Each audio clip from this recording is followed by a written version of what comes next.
Today's story is A Quiet Night In by Jill Murphy.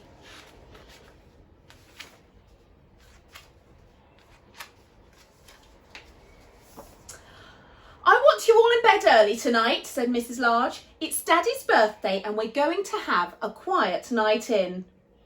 Can we be there too? Asked Laura. No, said Mrs. Large. It wouldn't be quiet with you lot all charging about like a herd of elephants. But we are a herd of elephants, said Lester. Smarty pants, said Mrs. Large. Come on now, coats on, it's time for school. That evening, Mrs. Large had the children bathed and in their pyjamas before they'd even had their tea. They were all very cross. It's only 4:30, said Lester. It's not even dark yet. It soon will be, said Mrs. Large grimly. After tea, the children set about making place cards and decorations for the dinner table. Then they all tidied up. Then Mrs. Large tidied up again. Mr. Large arrived home looking very tired. We're all going to bed, said Lester.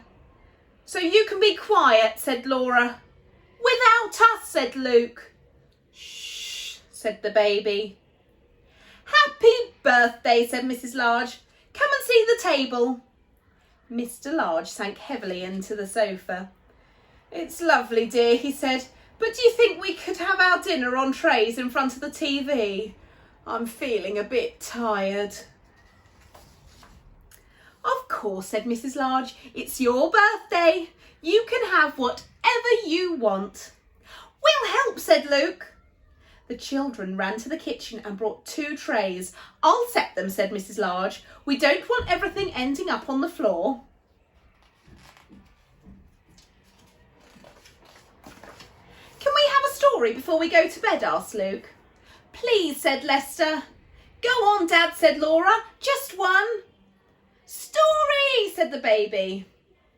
Oh, all right, said Mr. Large. Just one then. Lester chose a book and they all cuddled up on the sofa. Mr. Large opened the book and began to read. One day, Binky Bus drove out of the big garage. Hello, he called to his friend, Mickey Milkfloat. I don't like that one, said Laura. It's a boy's story. Look, said Mr. Large, if you're going to argue about it, you can all go straight to bed without any story. So they sat and listened while Mr. Large read to them. After a while, he stopped. Go on, Daddy, said Luke.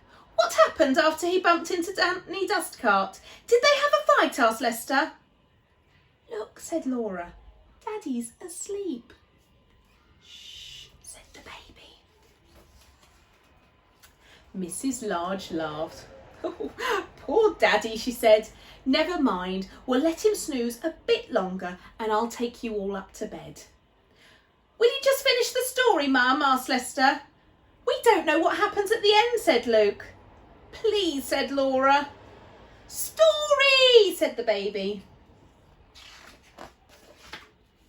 Move up then, said Mrs. Large. She picked up the book and began to read. Watch where you're going, you silly dustcart, said Binky.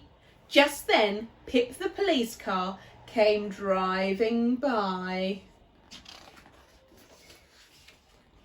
After a while, Mrs. Large stopped reading. What's that strange noise? Asked Lester. It's Mummy's snoring, said Luke. Daddy's snoring too. They must be very tired, said Laura kindly. Shh, said the baby. The children crept from the sofa and fetched a blanket. They covered Mr. and Mrs. Large and tucked them in. We'd better put ourselves to bed, said Lester. Come on.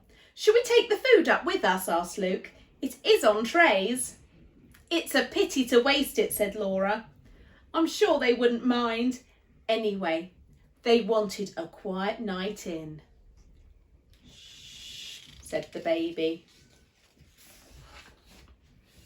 And there they all go up to bed with the tray of food.